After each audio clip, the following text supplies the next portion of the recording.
사사기 한번 보도록 하겠습니다. 우리가 기다리던 말씀, 먼저 사사기 20장 18절 한 절 먼저 읽고 말씀 들어가도록 하겠습니다. 자, 사사기 20장 18절 펼쳤으면 시작.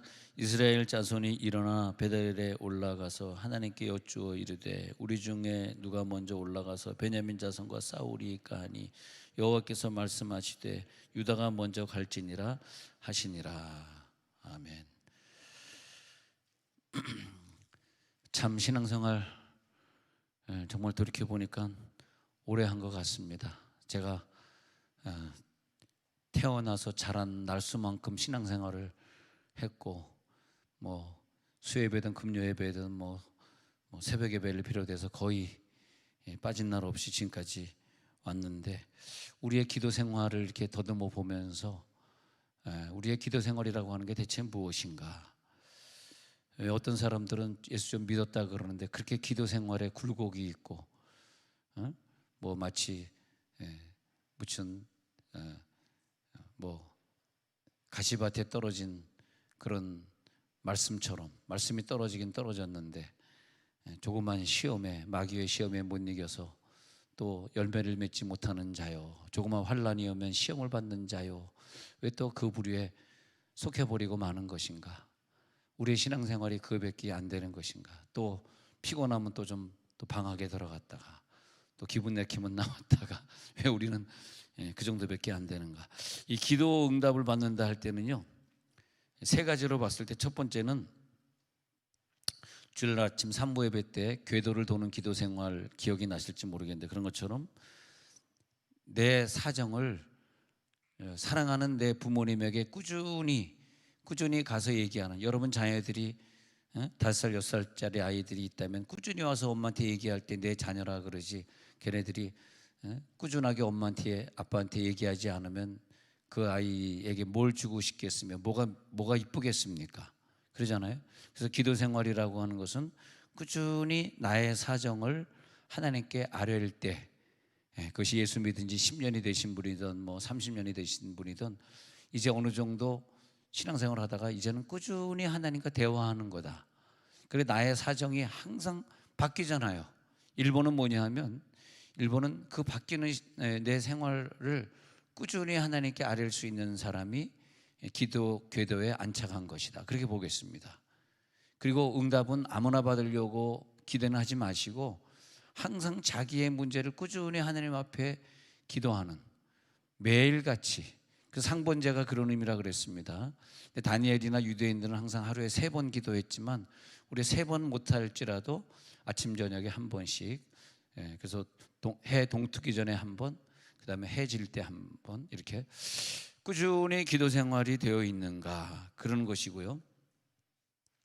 그 다음에 두 번째 기도 생활은 뭐냐 하면, 어떤 일을 우리들이 행할 때 하나님한테 물어보는 기도 생활인가의 문제예요. 두 번째는 이 세 가지를 우리 갖춰야 되겠는데, 두 번째는 내가 하나님 앞에 질문하는 생활인가. 오늘 보면 성경 구절에 누가 나가서 싸우리까, 그러니까 하나님이 유다 지파가 나가 싸워라 이렇게 대답하잖아요. 그래서 하나님의 음성을 듣는 기도 생활은 뭐냐면 꾸준히 하나님 앞에 내가 묻는 생활인가. 아니 뭐 내 환경이 바뀌었어, 내가 뭐 아파, 내가 뭐 집사 때는 기도했지만 내가 신학생 되니까 신학 공부하느라 바빠서 기도 생활을 하지 못해, 이런 얘기들 다 필요 없는 거예요. 신학생 되면 집사 때보다 더 기도하라고 신학생 된 거지 뭐, 그렇지 않습니까? 그러니까 자, 그런 다음에 이제 두 번째는 뭐냐면 질문의 기도 생활이에요. 질문, 하나님 앞에 내가 물어보고 진행하고 있는가, 물어보고 그 다음 것을 하고 있는가, 이런 신앙생활이에요. 그 다음에 세 번째는 어떤 문제가 닥쳤을 때는 완전히 본격적으로 작정하며, 하나님 내가 이런 문제를 갑자기 만났는데, 내 아이가 고3이라서 이번에 시험 보는데 이런 거, 하여튼 이런 문제가 있을 때는 작정하면서 완전한 간구에 들어가는 거 볼 수 있어요. 저희 형수도 신앙생활 할 때 보니까 뭐 다 옛날 얘기지, 뭐 이제 뭐 옛날 얘기가 됐습니다만, 아들 하나 딸 하나인데 그 딸의 서울대학 갈 때, 결국은 서울대학교 서울대학원 다 졸업했습니다만 서울대학교 갈 때 1년 동안 우리 형수님이 새벽기도를 안 빠지더라고.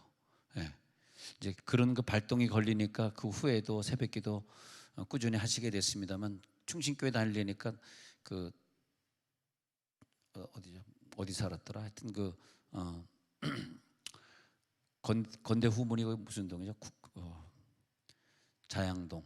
자양동에서 충신대 그 진짜 죄송합니다. 자양동에서 충신교회가 무슨 동이더라? 압구정동이 아니고 하여튼 있습니다. 그래서 아니 형수님 거기 길이 먼데 새벽에 그 차 타고 그 부부가 거기 다니려 그러면 너무 멀잖아요. 그냥 자양동 가까운데 구이동 자양동 가까운데 가서 새벽기도 하시면 되죠. 아이 그래도 뭐 형이 성가대장인데 어떻게 딴 데 가서 하겠어? 가져가지고 그 먼 거리를 차 타고 늘 그렇게 다니셨는데 참 그 어려운 경쟁을 뚫고 서울대를 붙는 걸 봤습니다. 그런데 보면은요, 다 그게 부모를 잘 만난 탓 아니겠는가 그런 생각을 해봅니다. 그러니까 어떤 문제가 있을 때는 보통 기도가 아니라 이제는 금식이구나, 이제는 작정이구나, 이제는 작정 새벽 기도이시구나, 딱 이래가지고 철저하게 기도에 들어가는 기도가, 철저한 간구 작정에 들어가는 기도가 따로 또 있어요. 그 세 가지를 우리들이 꼭 잊지 말아야 됩니다. 1번은 뭐다? 끊임없이 매일 정해진 시간에 자기의 자초지종을 하나님 앞에 늘 아뢰는 사람. 뭐 자기가 50년을 믿든 70년을 믿든 그게 중요한 게 아니에요. 내가 그런 기도 생활 속에 내가 들어가 있는 사람인가. 그 다음에 두 번째는 뭐다? 어떤 결정할 일이 내 인생 속에 계속 생기잖아요. 우리 아이를 어떤 걸 전공시키겠습니까? 어떻게 하겠습니까? 아까도 어떤 분하고 통화하면서 이번에 대학 가는데 의대를 가야 되는데 정 안 되면 지방대. 그래서 집사님, 서울 쪽에 있는 의대 안 되면 욕심 부리지 말고 원서를 지방에 있는 의대 넣어서 의학을 내가 꼭 전공할 수 있도록 그렇게 해야지. 그렇게 욕심을 부리시냐. 전남대 의대도 괜찮고 괜찮지 않냐. 조금 전에 그런 통화하다가 왔습니다마는, 하여튼 뭐 내가 뭐 무슨 입학사정관도 아니고 별의별 내가 상담을 내가 뭐 대학에 대해서 알겠습니까? 그러잖아요. 어쨌든 뭐 감사하죠. 난 늘 감사한 것 같아. 우리 어떤 이모 집사님이 외국에 있는 노동자들 한국으로 불러와야 되는데 고민을 하길래 내가 전화 한 통화 했지. 그래서 내가 출입국관리사무소 소장 전화했더니 이 전화번호 바뀌었는지 안 되는 거예요. 그래서 내가 전화번호 어디다 물어보려고 다시 이제, 그다음에 외국인 노동자를 불러와야 된다 그래서 제가 어떤 부총장에게 전화했죠. 조금 전에 전화해가지고, 김 목사님 요즘 전화 안 하는 거야? 나한테 왜 나 버렸어? 막 그러니까 아닙니다.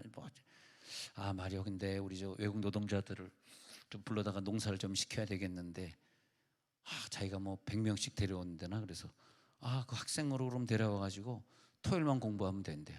토요일은 그러면 그 학교 그 대학교 입학시키고 월화수목금은 우리 한국 노동자들 저 농토에 손길 필요한데 좀 하면 되겠네. 그래가지고 이제 이 집사님이 다음 목요일 날 오전 10시에 만나러 이제 그 대학교 가기로 했는데, 난 그런 거 보면서 참 감사하다. 사람들이 어려움을 가져올 때 내가 그런 뭐 출입국의 전문가도 아니고 내가 뭐 아는 바도 없는데 참 하나님이 그런 거 이런 게 모든 게 감사한 것 같아요. 어떤 분이 세금 문제로 고민하길래 우리 교회 조세 심판원이 여러 명 있잖아요, 교회. 그래서 김모 집사님한테 누구랑 얘기하면 또 안 되니까 김모 집사님 연결해가지고 내 사무실에서 두 분 만나가지고 세금을 어떻게 내야 되는지 좀 억울한 부분도 있고 그래서 좀 상담도 해드리고 그러면서 난 그런 게 참 기쁜 것 같아. 우리가 뭐 중간에서 돈 받을 일도 아니고, 그런데 우리 교인들이 그런 문제들 이렇게 다 해결해 가는 걸 보면서 하나님의 모든 일이 이렇게 잘 순조롭게 잘 진행되고 있습니까? 생각해 보면은 우리의 기도 생활이 늘 꾸준해야 되고, 할렐루야. 그리고 물어봐야 되고, 그 다음에 어떤 과정이 있을 때마다 곧바로 작정에 들어가야 되고, 이 세 가지를 꼭 기억해 주시기 바랍니다. 성경에 보니까요, 오늘 설교 제목이 그랬듯이 성경에 보니까 성경이 물론 그러니까 성경이겠습니다만 기도 없는데 응답해 준 거 있으면 갖고 나와보라는 거예요. 내 말. 오늘 이 설교 제목이 아니 기도하지 않고 응답이 된 사람이 있어요? 당연히 없으니까 성경이겠지, 그죠? 근데 재밌는 게 뭐냐 하면요, 꼭 우리들은 어떤 것을 할 때 내가 지금 시험 받아서 목사님 좀 기도 좀 쉽니다, 나 좀 아파서 쉽니다, 그래봐야 다 자기 손해야. 손해볼 사람 아무도 없어. 자기만 손해고 자기 자식만 손해예요. 나 요즘 되게 시험 받아서 목사님 기도 쉽니다, 그래봐야 누가 손해야? 하나님 손해야? 나 손해야?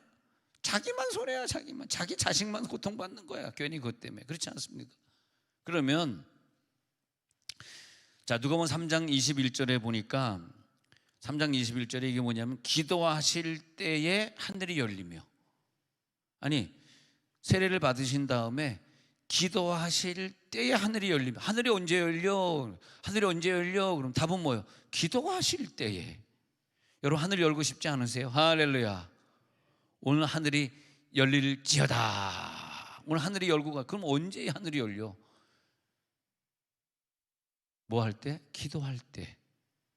여러분 이번에 힐링 캠프 도전하시는 분들 좀 몇백 며칠 기도하면서 좀 기도를 좀 더 세게 합시다. 우리 걱정하지 마세요. 우리 저 3층에서 어저께 우리 점심 총회 임원들 와서 몇백 명 와서 3층에서 밥 먹었잖아요.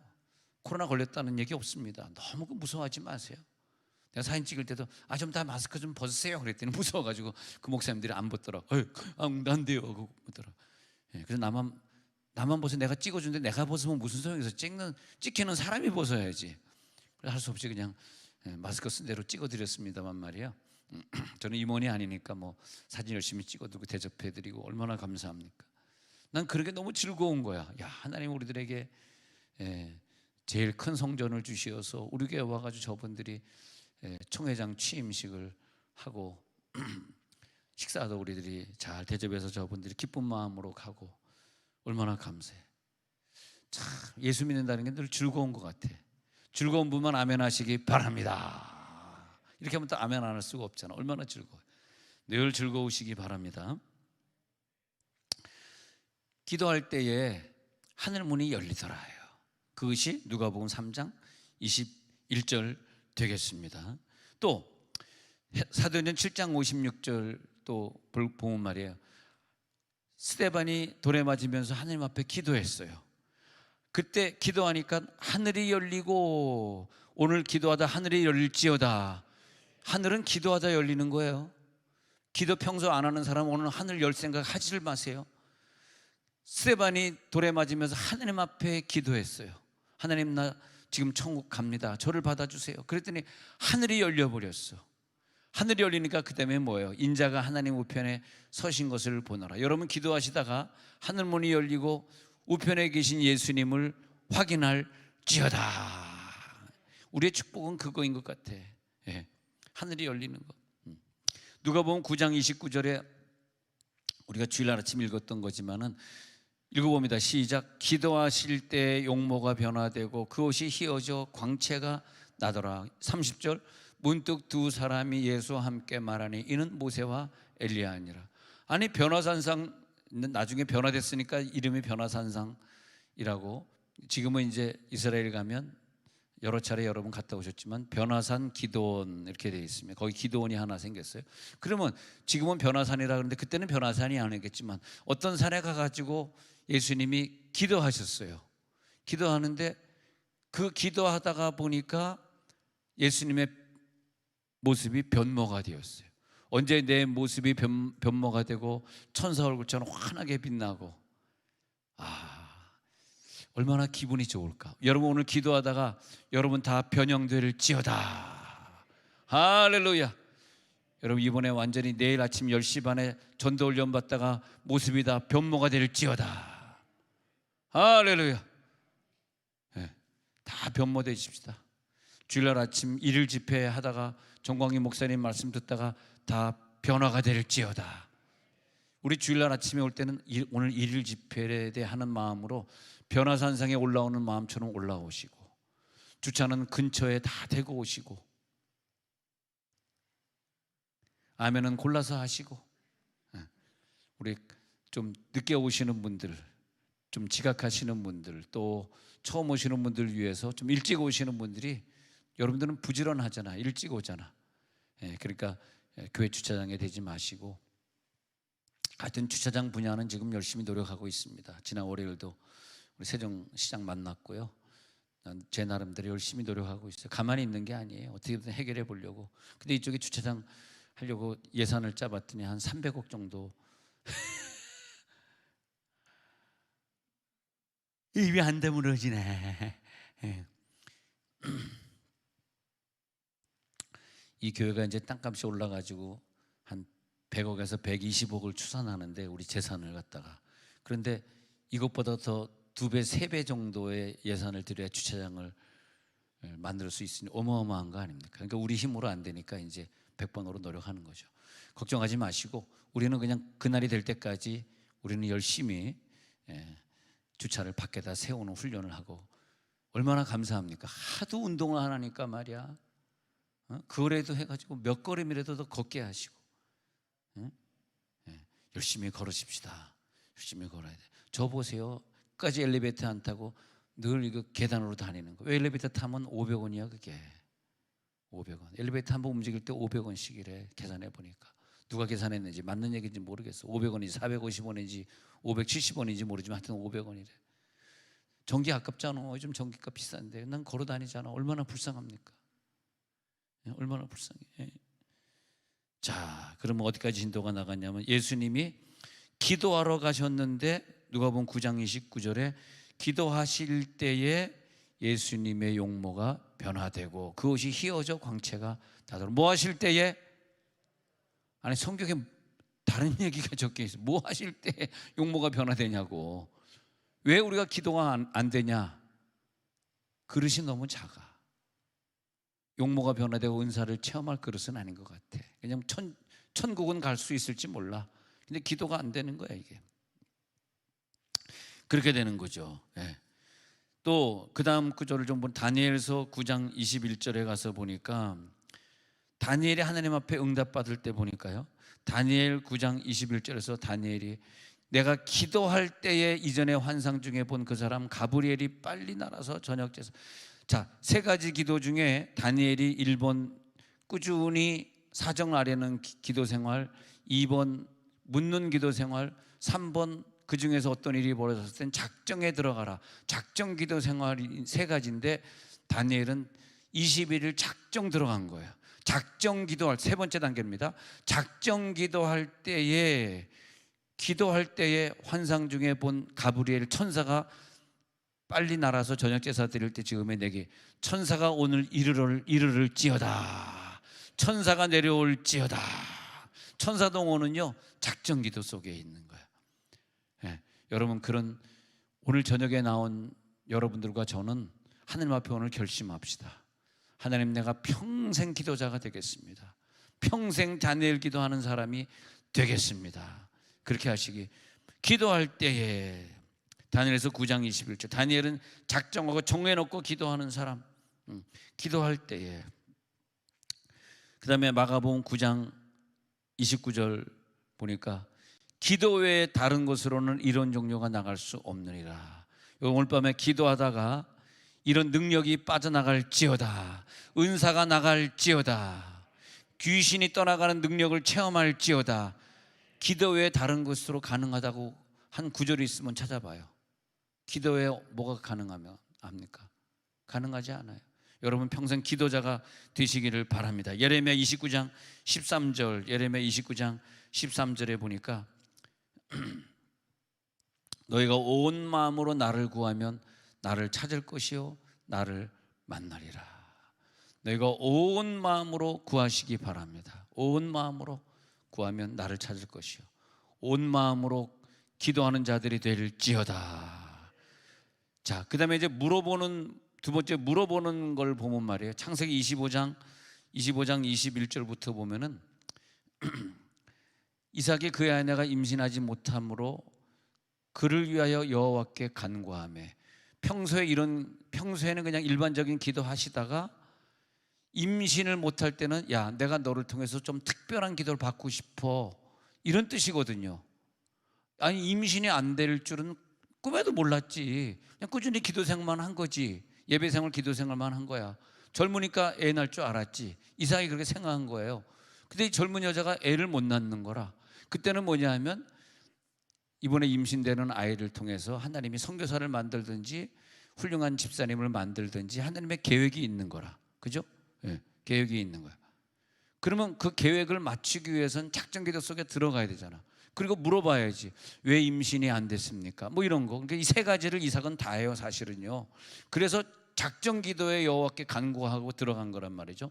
그 작전기도를 들으셨으므로 여러분, 우리가 그 유명한 사람, 위대한 인물들이 태어날 때, 세례요한이 태어날 때 그 아버지 사가랴와 엘리사벳도 그렇고, 물론 나이가 들은 할아버지 할머니가 돼서 애를 못 낳았습니다만 어쨌든 애를 못 낳기 때문에 하나님이 그들을 기도시키고, 또 사무엘 엄마 한나가 애를 못 낳기 때문에 그를 기도시키고, 항상 작전 기도의 과정을 지나게 하고 금식시키고, 그 다음에 사무엘이 태어나게 하고, 이런 공식을 우리들이 빨리 익혀야 됩니다. 내 뜻대로 예수를 믿으면 안 되고 하나님의 공식을 완전히 익힐지어다. 하나님이 내 아들을 위해서 작전기도 하라는구나, 저를 기필고 구원하시려는 하나님의 계획이 있구나. 하나님을 원망하지 마시고 하나님의 선한 계획을 빨리 알아차리는 사람은 원망하지 않고 작전기도 속에 들어가는 거죠. 할렐루야. 그리고 무슨 작전기도? 목사님, 제 아들을 위해서 1,000번째 시작하겠나이다. 아멘 안 했지만 마음속으로 한 걸로 믿습니다. 나 이렇게 설교를 재미있게 하냐. 할렐루야. 어저께 어디 신방 갔더니, 목사님 저번 우리 집에 신방 왔었는데 우리 어머니가 오늘 신방 예배 같이 못 오셨는데 어머니가 목사님 언제 오냐고 자꾸 찾아요. 언제 오냐 자꾸. 왜 그러니까 목사님 그때 우리 집에 와서 신방 갔는데 너무너무 설교가 기억이 나가지고 막 그러더라고. 할머니가 90세인데. 와, 나는 주로 이제 90 넘은 할머니들에게 인기가 있는가 봐. 얼마나 감사합니까. 선지자는 고향에서 높임을 받지 못하더라. 한 사람 누구야? 감사합니다.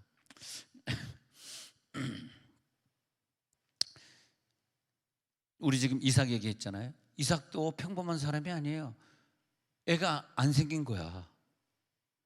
그 쌍둥이를 임신하는 사람들 보면 얼마나 기도했으면 쌍둥이가 생겼어. 한꺼번에 2개가 응답을 받아버리잖아. 네. 우리 교회 전교인 다 이번에 쌍둥이 응답 받을지어다. 애 적게 낳는 걸 미덕으로 생각하지 마세요. 아닙니다. 많이 낳아야 됩니다. 그래서 이삭이 이제 하나님 앞에 기도했는가 봐요. 이제 기도했는가 봐. 자, 21절 다시 볼게요. 25장 21절 보고 있어요. 그래서 여호와께 간구, 이 간구하면은 조금 달라요. 간절히 구하는 건 평소 아침 저녁 기도 하루 3번 기도가 아니에요. 아침 저녁 기도는 매번 하는 기도이기 때문에 사실 간구는 아니지. 일상적인 기도 생활하는 거지. 하루에 1시간씩 기도하는 거기서. 근데 간구는 이게 아니에요. 막 하루에 2시간 3시간씩 시간 늘려가지고 막 간절히 구한다. 간절히가 뭐냐면 간이 절단된다는 뜻이야. 간절히 구하는 건 간이 완전히 절단되는 기도. 여호와께서 그의 간구를 들으셨어. 그 다음에 리브가가 임신해요. 자, 22절 넘어가겠습니다. 시작. 그 아들들이 그의 태 속에서 서로 싸우는지라 그가 이르되 이럴 경우에는 내가 어찌할꼬 하고 가서 여호와께 묻자온대. 자, 나왔죠. 요게 나오는 게, 잘 보시면요, 제가 아까 3가지 말한 게 그대로 공식이 딱 떠오릅니다. 이삭이 이 공식대로 하고 있구나. 묻는 기도. 묻는 기도는 뭐다? 2번째 단계다 그랬어요. 야, 이렇게 설교하니까 머리에 쏙쏙 들어온다. 야, 평소에 어렸을 때 공부를 잘한 사람 머리에 쏙쏙 들어오는데 어릴 때 공부 못한 애들은 아따 게 머리에 안 들어온다. 근데 머리에 들어올지어다. 분명히 이삭은요 지금 2번째 단계 하고 있어요. 묻는 기도. 이게 안 물으면 응답이 없어. 이게 꼭 물어야 돼. 왜냐하면 묻는 기도에 하나님이 응답하시지 응답을 그냥 안 해주는 거야. 그럼 하나님이 묻기를 기다릴 때까지 응답 안 해줘. 근데 물어보는 거야. 아니 이럴 경우에는 내가 어찌할꼬 하고 태 속에서 쌍둥이가 싸우고 있는 어찌할꼬. 23절 같이 읽어요. 시작. 여호와께서 그에게 이르시되 두 국민이 내 태중에 있구나. 두 민족이 내 복중에서부터 나누이. 이 족속이 저 족속보다 강하겠고 큰 자가 어린 자를 섬기리라 하셨더라. 하나님이 응답을 주시면서 동생으로 태어나는 애가 선택된 민족이구나. 그것을 이제 알게 되는 거죠. 이렇게 묻는 기도 생활 속에서 응답이 오는 거죠. 그래서 하나님이 그 묻는 기도를 보시면요, 우리 인간으로는 해결할 수 없는 문제를 우리들의 일생 속에서 꼭 주십니다. 어떤 사람은 한 3가지 정도, 어떤 사람은 5-6가지 착착착 주셔요. 안 물으면 절대 응답 안 해줘. 하나님한테 묻고 음성을 기다려. 지금이 아무 문제가 없으니까 하나님 음성 필요 없지, 저절로 되겠지, 그렇게 신앙생활 하죠. 저절로 되겠지 그러죠. 아니에요. 하나님의 음성 듣지 않고서는 해결 안 되는 것들이 있어. 하나님, 내가 음성을 듣고 말겠습니다. 오늘 밤에도 그런 분들이 계실 거예요. 하나님, 내가 이거 어떻게 해야 될지. 근데 사람들이 보통 뭘 할 때 보면요, 자기 혼자 다 결정해. 묻질 않아. 어디로 이사 가리까, 어느 교회로 가리까, 뭘 전공하리까, 어떤 사람과 결혼하리까. 인생에는 제일 중요한 건 5가지가 있어. 그 다음에 6, 7번째는 그 다음 중요해. 5가지는 누구랑 결혼하냐, 어디로 이사 가냐, 어느 교회로 가냐, 신학교 같은 경우는 어떤 신학교로, 이런 것들, 이런 5-6가지가 중요해. 근데 특히 누구랑 결혼하리까 조용하네요 갑자기. 왜? 결혼 다 했으니까. 결혼하신 분들은 그런 거 묻지 마세요. 결혼했는데 뭘 또 하려고, 이제 지금 남편으로 만족하고 살면 되는 거지. 할렐루야. 그런 사람은 뭘 물어봐야 돼?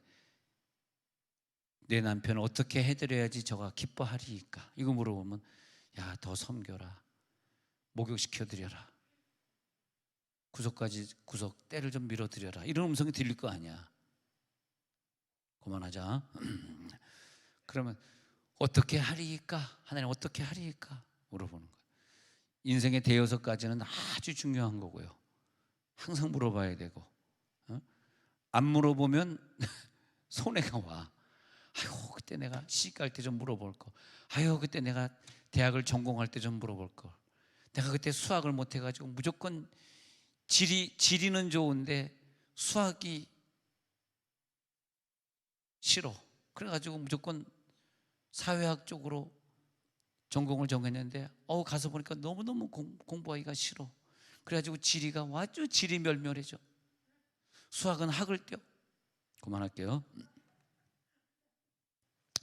사무엘상 22장 10절에 가서 보니까 다윗이 아히멜렉 제사장으로 피신해 있을 때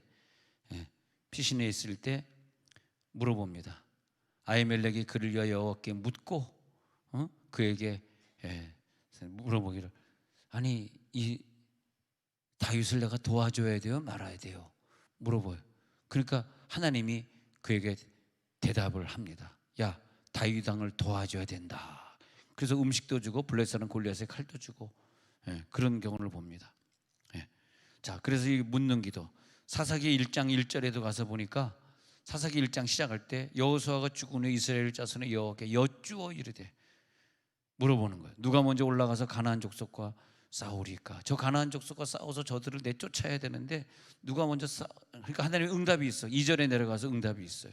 그래서 여호와께서 이르시되 유다가 올라갈지니라, 보라 내가 이 땅을 그의 손에 넘겨 주었노라 하시니라. 그러면서 야, 유다가 나가서 싸우라, 이렇게 말하고 있습니다. 알겠습니다, 제가 그대로 순종하겠습니다, 그렇게 말하는 걸 볼 수 있습니다. 항상 이렇게 묻는 기도. 그런 기도에서 그 사사기 19장에 가서 보니까 그런 내용이 나오더라고요. 자, 사사기 19장, 여러분 성경 통독하다, 저도 사사기 성경을 쭉 통독하다가 재미있는 구절이 나와서 좀 설명드리고 싶을 때, 사사기 19장에 이렇게 보면요, 레위 사람이 자기 부인 말고 첩을 갖다가 맞이했답니다. 그래가지고 이제 첩을 맞이한 그런 상황이었는데, 쭉 이제 내려가 가지고 레위 사람이 이제 어디 유숙하려고 어딜 갔냐 하니까 쭉 내려갔어요. 쭉쭉쭉 내려가서 15절에 기브아라는 동네, 근데 기브아라는 동네에 갔지만 그 기브아라는 동네는 베냐민 지파가 점령한 동네예요. 그러니까 기브아 사람과 베냐민 사람이 같이 살고 있었던 거야. 근데 거기 유숙하려고 갔다가 거기서 자게 됐는데 그 16절에 노인이 뭐 밭에서 일하더라 당신 누구냐 하니까 아 기브아에서 그럼 우리 집에서 자자 뭐 이렇게 된 것 같아요. 그래서 그 구절을 쭉 이제 보는데 그래서 이제 자게 된 거야. 그러면서 봤는데 이 주인이 왜 이 사람을 죽이려고 하냐. 기브아 사람들아 이 레위 사람 죽이면 안 된다. 응? 23절 읽어볼게요. 자 쭉쭉 넘어갔어요. 집주인이 그 사람 그들에게 나서 이르되 아니라 내 형제들아 청하노니 이 같은 이 사람을 해하지 말라. 내 집에 들어온 손님을 망령되이 행하면 안 돼. 그렇게 되단 말이에요. 그러면서 이 사람이 얼마나 이 레위 사람들을 보호해 주려고 그러냐면 자기 처녀를 갖다가 강간하도록 내주는 거예요. 내 처녀 딸과 이 사람의 아까 레위 사람의 첩이 있다고 읽었잖아요. 이 첩을 이 여자들을 너희들에게 줄 거야. 그러니까 욕을 보이든지 뭐 니네들 마음대로 해. 그러나 이분들에게는 망령된 일을 행하면 안 돼. 이렇게 그 롯의 사건을 아는가 봐. 롯이 천사가 왔을 때 보호했던 그런 사건 비슷한 얘기를 하고 있습니다. 자 그렇게 됐습니다. 그 다음에 25절에 보니까 그 첩을 붙잡아 가지고 그들에게 밤새도록 능력하고 새벽 미명에 놓았는데 문제는 뭐냐 하면 그리고 살아남으면 뭐 치유받을 수도 있을지는 모르겠습니다만 그때 죽어버렸어. 그래서 27절에 두 손모 문지방에 28절에 깨우는데 아무 대답이 없어. 그의 시체를 나귀에 싣고 행하여 자기 곳으로 돌아가 가지고 이 사람도 대단한 사람이에요. 자기 첩의 시체를 12덩이를 잘라요. 대단한 사람. 이 사람도 굉장히 무식한 사람이에요. 잘라 가지고 12지파에게 보내면서 이 베냐민 지파에 사는 기브아 사람들을 처분하자고 그렇게. 그러니까 화가 나니까 20장에 가가지고 12지파가 다 모여. 어떤 일이야 이거죠. 베냐민 지파에 살고 있는 기브아 사람에게 내 첩이 죽임을 이렇게 당해서 그러니까 좋다. 전쟁해야 되는데 베냐민 자손들 가만 못 놔두겠어. 그래서 괜히 말이에요. 괜히 베냐민 자손과 싸우게 되는데 이 베냐민 지파가 얼마나 싸우는 사람들이 많은지 엄청나게 많은 사람들이 싸움을 싸우게 되고요.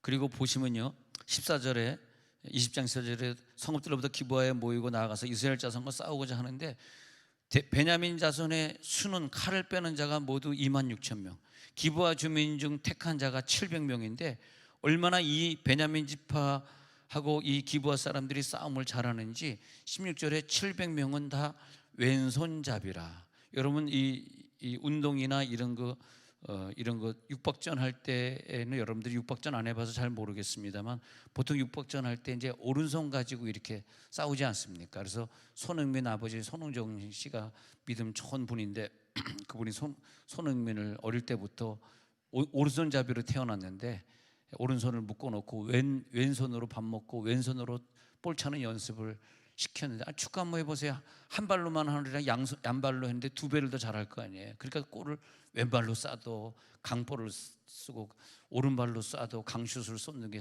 손흥민의 장점 아닙니까? 메시는 아무리 축구를 잘해도 걔는 왼발잡이기 때문에 왼발로만 차요. 근데 손흥민은 양발로 찹니다. 그러니까 아들아 일주일에 16억이다. 동갑이다 너랑 손흥민. 그러니까 그 손흥정 씨가 기도하는 사람이니까 너 운동장에 들어갈 때 골 넣을 때 기도해. 그래가지고 꼭 손흥민이 기도하지 않습니까?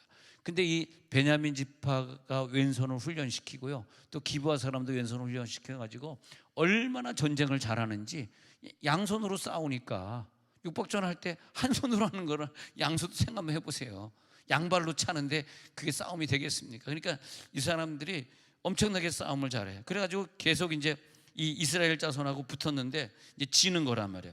그래서 이제 아까 처음에 읽었던 20장 18절이 나오는 거예요. 이스라엘 자손이 일어나 베델로 올라가서 하나님께 여쭈 이르되 우리 중에 누가 먼저 올라가서 싸우면 전쟁에 이기겠습니까? 그러니까 18절에 보시면요, 유다가 먼저 갈지니라. 근데 여기 좀 문제가 있어요. 유다가 먼저 갈지니라 했잖아요.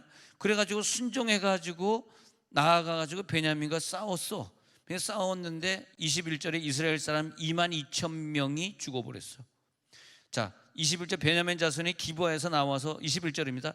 당일에 이스라엘 사람 22,000명을 그래가지고 다시 전열을 갖췄어. 아니, 하나님 뜻대로 했는데 졌어요. 23절 보세요. 두 번째 여호와 앞에 저물도록 울면서 여호와께 여쭈리. 다시 묻는 거예요. 내가 다시 나아가서 내 형제 베냐민 자손과 싸우리까? 이렇게 묻는 거예요. 하나님 여호와께서 말씀하시되 올라가서 치라.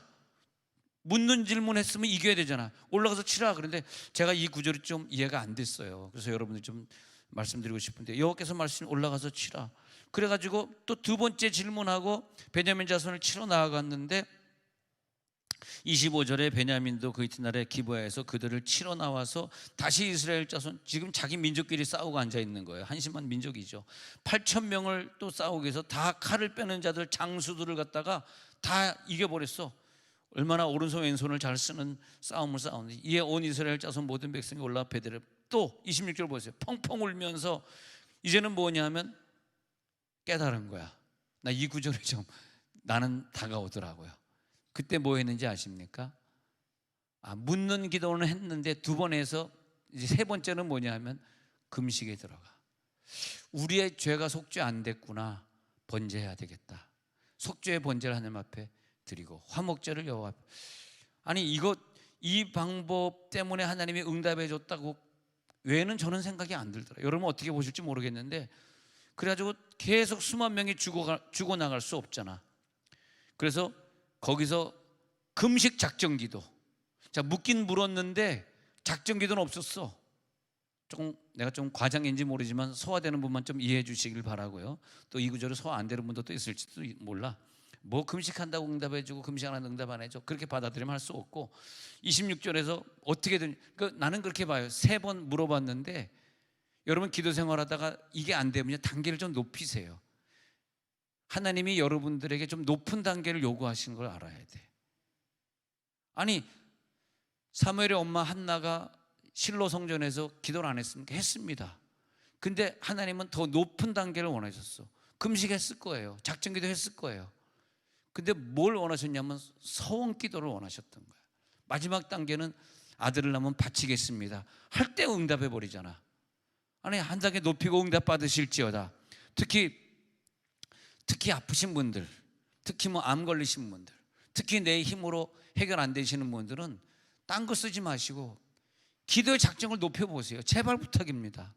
어떻게 우리 인간이 나를 고칠 수 있으며 어떻게 인간의 방법이 나를 해결할 수 있겠어? 어떻게 내 자녀를, 내가 아무리 노력한다 할지라도 내 자녀를 하나님이 성공 어떻게 시켜주겠어? 오늘 기도하다가 한 단계 올라갈지어다. 나는 그런 분들하고 같이 신앙생활 좀 하고 싶다. 진짜 평범한 사람들 말고. 그래가지고 한 단계를 높여버렸어. 두 번 물어볼 때요, 금식 없었고요, 번제 화목제 없었. 이게 좀 아쉽더라고. 세 번째는 이제 깨달은 거야. 아니, 사무엘상 7장에서 사무엘이 미디안 사람과 싸울 때 나중에 단계를 올리잖아. 어린 양 번제로 드리잖아. 금식하잖아. 그리고 엄청나게 회개시키잖아요. 회개기도, 여러분 오늘 밤에 기도할 때 회개기도 빠지지 마세요. 금식기도 빠지지 마세요. 번제기도 빠지지 마세요.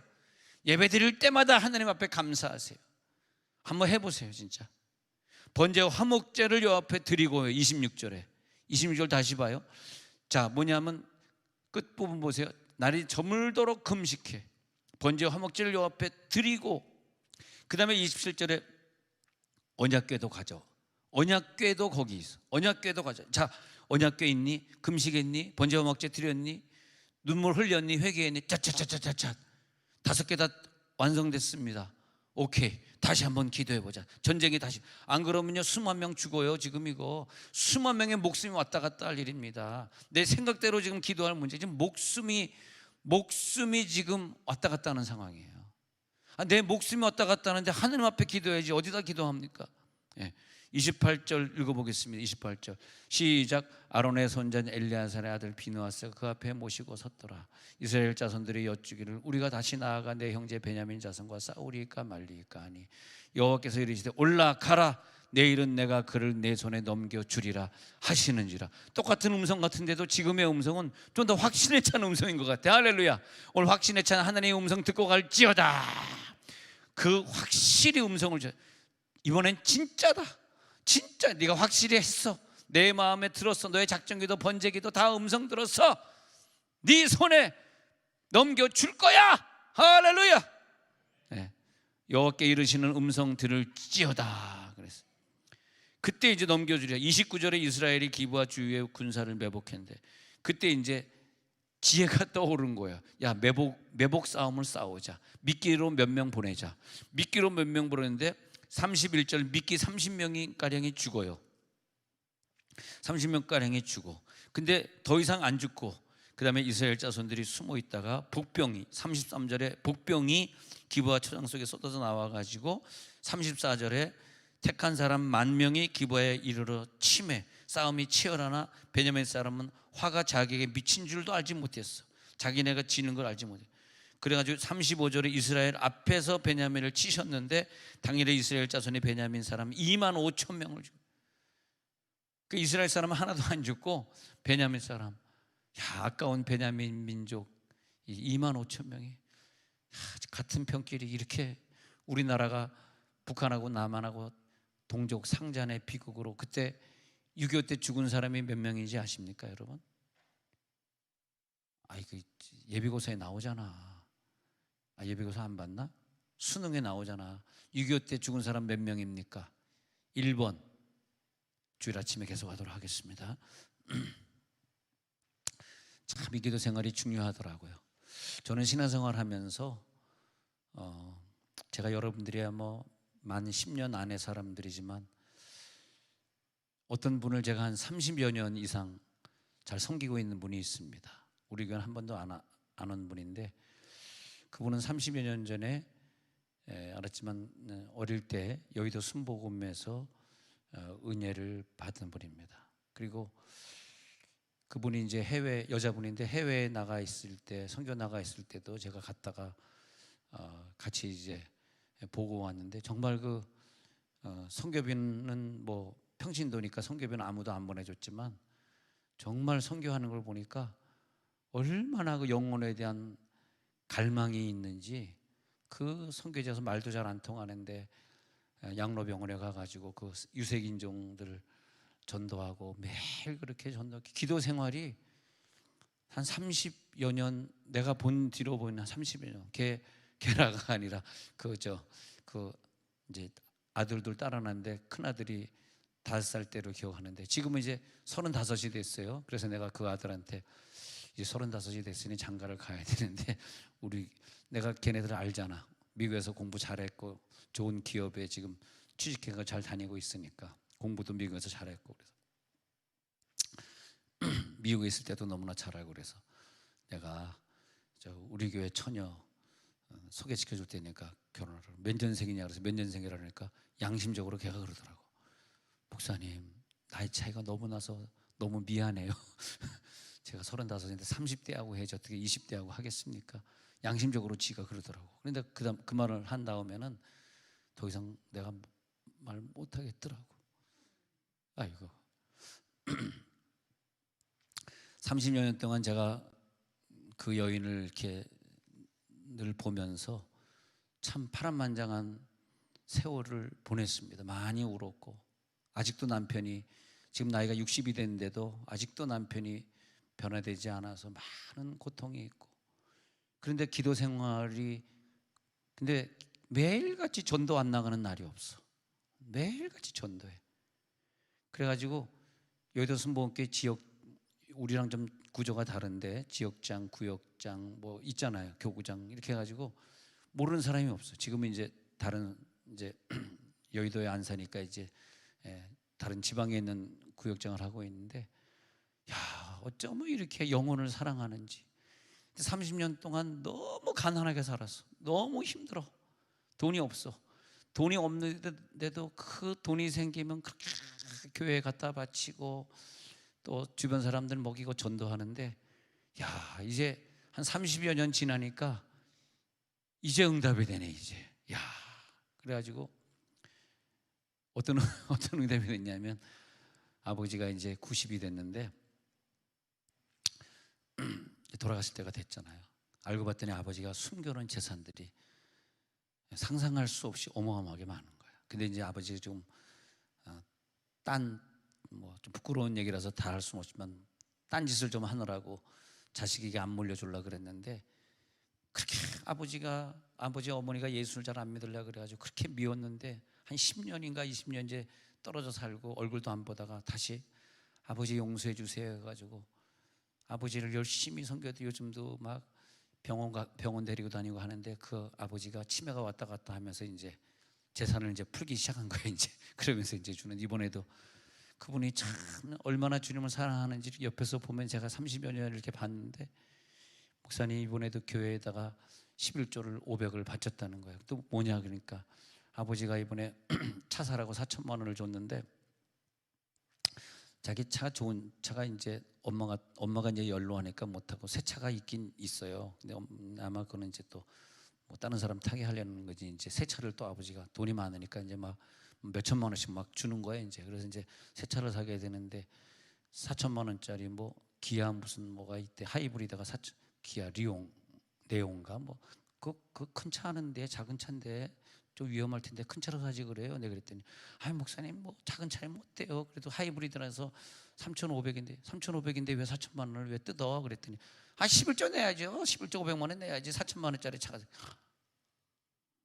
얼마나 주님을 사랑하는지 나는 종종 눈물 흘리면서 기도할 때 난 그 여인을 많이 생각합니다. 물론 우리 교회에도 그분보다 훌륭한 사람들이 많이 앉아 계시지만, 또 여러분들은 30년 후에 제가 생각할 거고 30년 전에 만나서 신앙생활을 저렇게 그 수지에 있을 때 얼마나 열심히 믿었는지 말이에요. 근데 세월이 지나고 나서 자기 것은 하나도 없어. 다 물질 하나님 앞에 다 바쳤어. 그러더니 이제는 물려받을 재산이 이제 수십억인지 수백억인지 되는데, 이제 돌아가실 때가 됐으니까 이제 하나하나 이제 자기 아들들한테 안 준대. 네가 나를 갖다가 이렇게 봉양했고, 네가 나를 목욕시키고 나를 병원 데리고 다니니까 다 넣어준대. 그래가지고 딸에게 지금 하나하나 가는 과정이에요.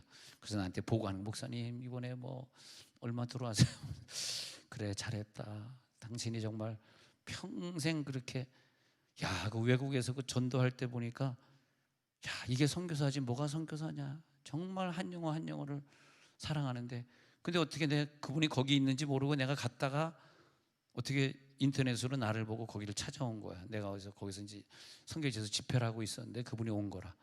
아니 어떻게 여기 계세요? 그랬더니, 아 자기가 여기서 뭐 선교하고 이제 그러면서 이제 두 아들을 외국에서 이제 공부시키고 이제 그랬는데, 그리고 이제 공부 다 끝나고 또 한국에 들어왔는데, 야, 그러니까 기도 생활이라든지 이 모든 게 우리가 더듬어 보면은 완전히 하나님께 기도 생활이 바쳐지고, 물질은 내 것이 정말 하나도 없고 다 하나님 것이고, 그럴 때 하나님이 30여 년 만에 주신 응답. 이제는 90세가 되니까 아버지가, 그래 네 말대로 교회 갈게.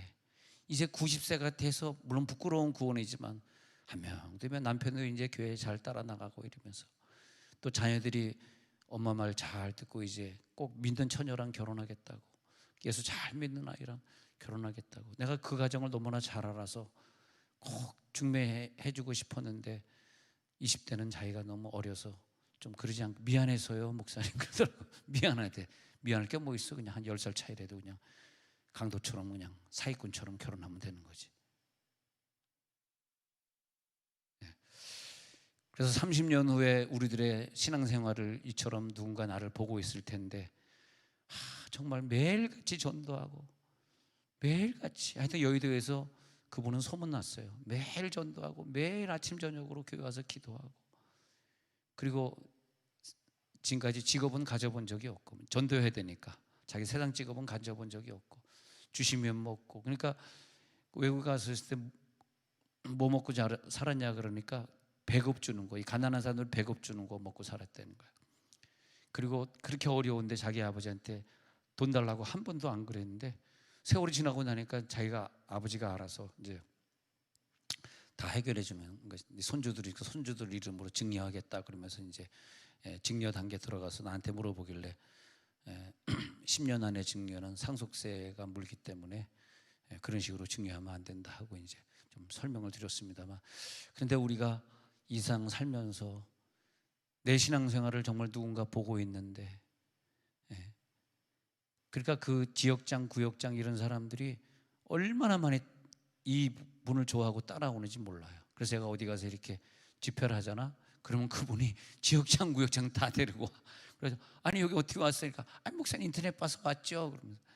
근데 그분들이 그렇게 존경하고, 왜냐면 돈을 다 쓰니까 자기가 자기 돈 가지고 다 먹이고 다 자기가 픽업해주고 어머니가 준 좋은 차 가지고 픽업해주고 다 그렇게 하니까 지금은 이제 신학을 마치고 전도사가 되어 있는 상황이고 지금도 어떤 순복음교회 다니고 있는 상황이지만은, 그런데 우리가 이 신앙생활을 이렇게 해보면은 그런 것 같더라고요.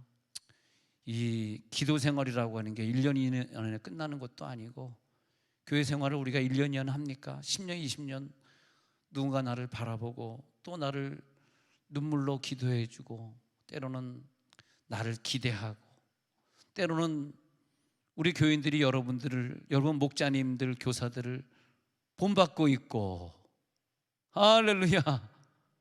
나도 그분을 늘 본받으면서 헌금 생활, 그분은 예배 갈 때, 어디 신방 갈 때 항상 봉투가 2개, 3개야. 이것은 건축헌금, 이것은 성경헌금이고, 이것은 일반 헌금. 아니 돈도 없으면서 어떻게 해요? 그것도 늘 적은 헌금이 아니더라고. 늘 하나님을 사랑하고 늘 그러더라고. 저번에 만났을 때도 목사님이 어려우시면 많이 있죠. 나한테 100만 원 주더라고. 그래서 어떤 분, 내가 잘 아는 어떤 목사님 갑자기 치아가 안 좋으시다 그래가지고 임플란트 꼭 하시라고 100만 원 주면서 제가 목사님 근데 이거 내 돈이 아니기 때문에 목사님 이거 영상 하나 찍어야 돼. 영상 하나 찍어줘. 그래가지고 누구 봉투 보면서 축복해줘 영상 보내줬더니 그분 목사님 영상 보가지고 목사님이 이렇게 내가 100만 원 드린 거 가지고 그분 도와줬다니까 너무 감동이 왔어요. 또 다른 분 도와주세요. 150만 원 또 보냈더라. 이거 이 얘기 다 나오면 안 되는데, 이게 안 되는데, 요즘 아버지가 그냥 뭐 증여한다고 계속 돈을 줘가지고 그러면서 참 평생 우리가 하나님을 믿는 건데, 난 여러분들의 기도 생활이 20년 30년째 가서도 꾸준히 되었으면 좋겠습니다. 늘 눈물로 기도 생활하시고, 그러다가 나는 그래서 그분의 자녀들이 지금 다 좋은 직장 다니고 신앙생활, 또 둘째 아들은 신학해가지고 내가 걔도 예언해줬거든. 어렸을 때 자녀가 셋이니까 하나는 신학 가야 되지 않냐. 그래서 둘째 아들은 너는 신학교 간다. 그래가지고 내 예언을 그대로 또 내 예언이 아니겠지만 하나님의 음성을 순종해가지고 미국에서 신학교 잘 또 마치고 와가지고 지금은 또 전도사 생활하는데 또 얼마나 또 잘하고 있는지 가서 보니까 아주 훌륭한 전도사가 되어 있더라고요. 자, 그래서 우리는 신앙생활 1박 2일 끝나는 거 아닌데 평생 하나님 앞에 축복받을지어다. 하나님 감사합니다.